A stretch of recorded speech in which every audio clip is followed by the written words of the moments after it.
ఈ బిడ్డ తమ్ముడు బోయస్కి చెల్లి రూత్కి వివాహమైన 15 సంవత్సరాల తర్వాత అనుగ్రహించబడినటువంటి బిడ్డ. ఇలాంటి అద్భుతాలు జరగటానికి కారణం ఏదో మా ఒక్కళ్ళ ప్రార్థన కాదు, ఏదో ఇద్దరు ముగ్గురు చేయటం కాదు. ఇలా రాత్రిపూట ఉపవాస ప్రార్థనలో సంఘమంతా కలిసి దైవ సన్నిధిలో అనేక సమస్యల కొరకు, అలాగే మీరు పంపిస్తున్నారు కదా ప్రేయర్ రిక్వెస్ట్లు, ఒక్కొక్క సమస్య కొరకు దేవుని సన్నిధిలో ప్రార్థన చేయటం జరుగుతుంది. ఆ ప్రార్థనల ద్వారానే గొప్ప విజయాలు దేవుడు ఇస్తున్నారు.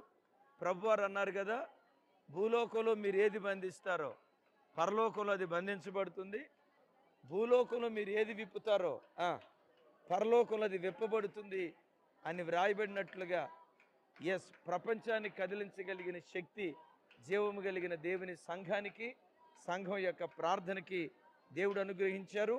మీకు ఏ ప్రార్థన అవసరతలు ఉన్నా స్క్రీన్ మీద ఫోన్ నంబర్లు కనపడుతున్నాయి కదా, తప్పకుండా మీ కొరకు మేము ప్రార్థన చేయటానికి ఉన్నాం, ప్రార్థన చేస్తాం. Thank you. అద్భుతం. అన్ని కుటుంబ